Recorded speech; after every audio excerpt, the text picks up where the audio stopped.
Welcome back to Wikilert. The story of Nepal's recent upheaval is still raw, the smoke from torched buildings.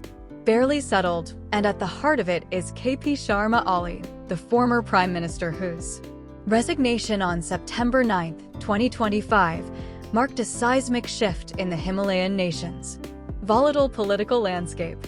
After days of silence following the Gen Z-led protests that forced him from power, Oli broke his silence in a series of interviews and statements, offering his perspective on the chaos, his ouster, and Nepal's future. The protests, sparked by a controversial social media ban but fueled by years of frustration over corruption and inequality, left at least 22 dead, hundreds injured, and the parliament in flames. Oli's words since then, defiant, reflective, and at times provocative, have stirred both support and scorn, making his post-resignation interviews a focal point for a nation at a crossroads. Let's dive into what he said, who he is, and why his voice still carries weight in a country reeling from its youth's uprising. The interviews, primarily reported by outlets like India Today and Times Now between September 10th and 17th, 2025, capture Oli navigating a tightrope of accountability and nationalism.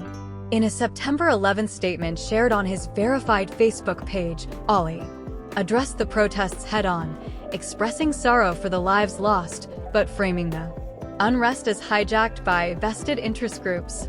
He said, "I am deeply saddened by the tragic incident that occurred during the demonstration organized by members of the Gen Z generation, insisting the government hadn't intended to suppress social media, but to regulate it." He claimed the protests, initially about the ban on 26 platforms like Facebook and YouTube, were infiltrated by opportunists, though he stopped short of naming them. This echoed his earlier letter to President Ram Chandra Patil, where he cited the extraordinary situation as his reason for stepping down, framing it as a move to facilitate a constitutional political solution. To Oli, it wasn't surrender, but strategy, a way to calm the storm while preserving his legacy. In a candid interview with India Today TV on September 17th, Oli doubled down on his narrative, acknowledging the government's failure to connect with the youth but deflecting blame for the violence.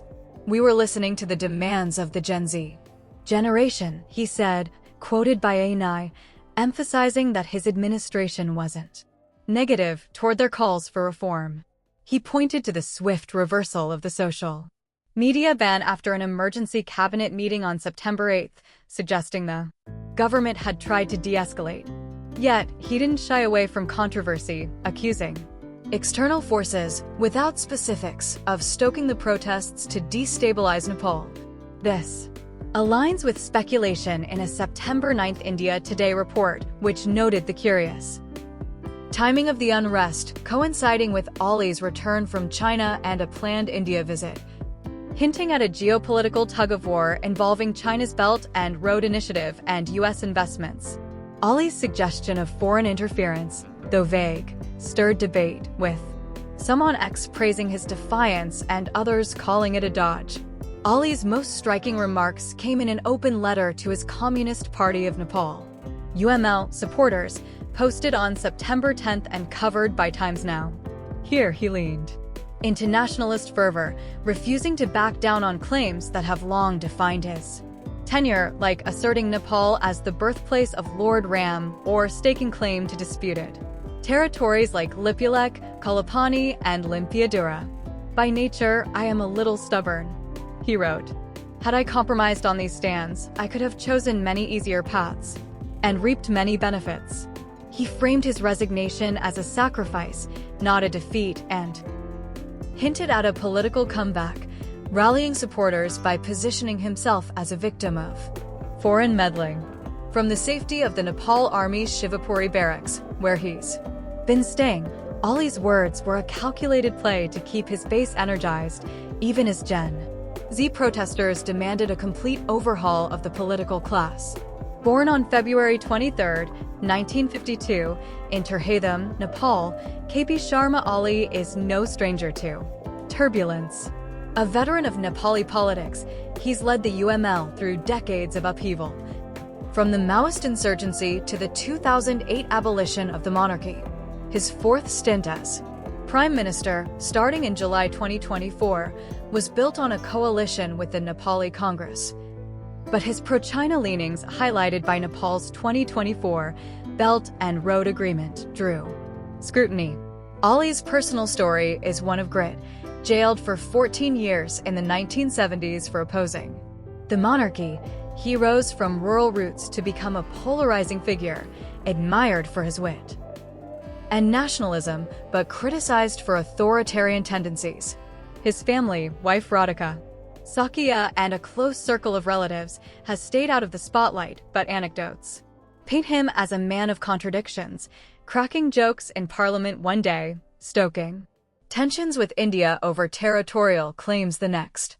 His net worth, modest by global standards at an estimated $1 to $2 million, reflects a career in public service, though critics point to allegations of cronyism as fueling the Gen Z rage. The protests themselves were a powder keg, ignited by a September 4th social media ban that Ali's government justified as curbing misuse, but which Gen Z saw as censorship.